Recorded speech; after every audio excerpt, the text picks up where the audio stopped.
Hi అండి, welcome to my channel. ఇప్పుడిప్పుడే మనకు ఒక బ్రేకింగ్ న్యూస్ అయితే రావటం జరిగిందండి. ముఖ్యంగా ఆంధ్రప్రదేశ్ ప్రభుత్వ ఉద్యోగుల సంఘంలో విభేదాలు పోల్ చూసినట్లయితే తెలిసిందండి.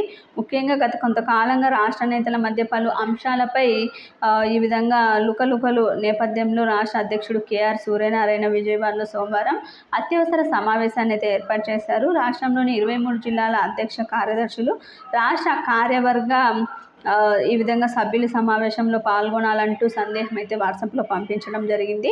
ఇక సాధారణంగా రాష్ట్ర స్థాయి సమావేశాలు నిర్వహించేటప్పుడు ప్రధాన కార్యదర్శి సమాచారం ఇవ్వటం అయితే పరిపాటండి.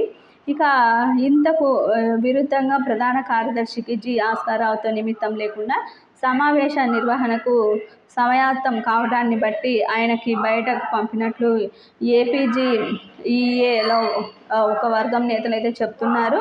గత ప్రభుత్వంలో వాణిజ్య పన్నుల శాఖలో నిధులు నిర్వహించేటువంటి కేఆర్ సూర్యనారాయణతో సహా అదే విభాగంలో పనిచేస్తున్న పలువురు నేతలపై అయితే కేసులైతే నమోదయ్యాయి. కొంతకాలం పాటు అజ్ఞాతంలో ఉన్న సూర్యనారాయణ ముందస్తు బెయిల్ తీసుకున్నారు.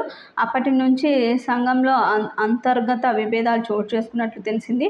పలు ఉద్యోగ సంఘ నేతల బలవంతపు రాజీనామాలు, వైద్య ఆరోగ్య సంఘం నేతలు బయటకు పంపడం వంటి పలు అంశాలపై కీలక నేతల మధ్య విభేదాలు చూశాయి. ప్రభుత్వ బెయిల్ పొందినటువంటి ముఖ్యంగా ముందస్తు బెయిల్ పొందిన తర్వాత వివిధ సంఘాలతో కూడిన ఐక్యవేదికను సూర్యనారాయణ ఏర్పాటు చేసి జిల్లాలో విస్తృతంగా సమావేశాలు నిర్వహించారు. ఇదే క్రమంలో ఆస్కార్రావు వర్గాన్ని దూరం పెట్టినట్లు చెబుతున్నారు.